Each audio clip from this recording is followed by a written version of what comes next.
বাঙালি take সাপোর্টে সকলকেই স্বাগত। সঠিক তথ্য সঠিক সময়ে আর সঠিক পদ্ধতি নিয়ে। নমস্কার, মা কাকলি টেক সাপোর্টে আপনাদের স্বাগত।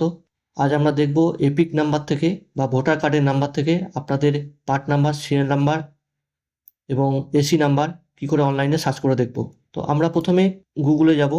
গুগলে গিয়ে লিখব search electoral roll. Search electoral roll এটা করলেই যে প্রথম যে সাইটটা আসবে ইলেকট্রাল রোল search.eci.gov.in, এইটাই ক্লিক করবেন। এটাই ক্লিক করার পর এখানে ল্যাঙ্গুয়েজ কিছু চুজ করার দরকার নেই, আপনি জাস্ট আপনার যে এপিক নাম্বার আছে সেই এপিক নাম্বারটা এখানে দেবেন, কোন স্টেটের সেটা চুজ করবেন। তারপরে আপনার এই যে ক্যাপচাটা আছে, যেটা লেখা আছে এটা আমাকে এখানে লিখতে হবে,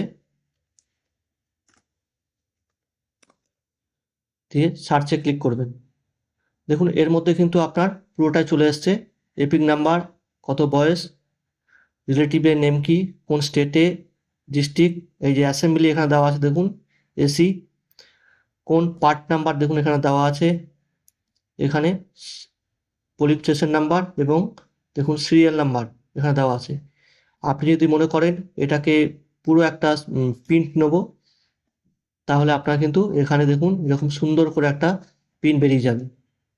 আয়ুষ্মান ভারতের যে ফর্ম ফিল আপ এবং অন্নপূর্ণা যোজনার যে ফর্ম ফিল আপ, তাতে আপনাদের প্রচণ্ড কাজে লাগবে। যদি এইটা খুব ইনফরমেটিভ মনে হয় অবশ্যই চ্যানেলটাকে সাবস্ক্রাইব করবেন এবং লাইক এবং কমেন্টস করতে ভুলবেন না। আর এটাকে যত পারবেন আপনার রিলেটিভ এবং আশেপাশের সবাইকে এটা শেয়ার করবেন। সকলকেই ধন্যবাদ।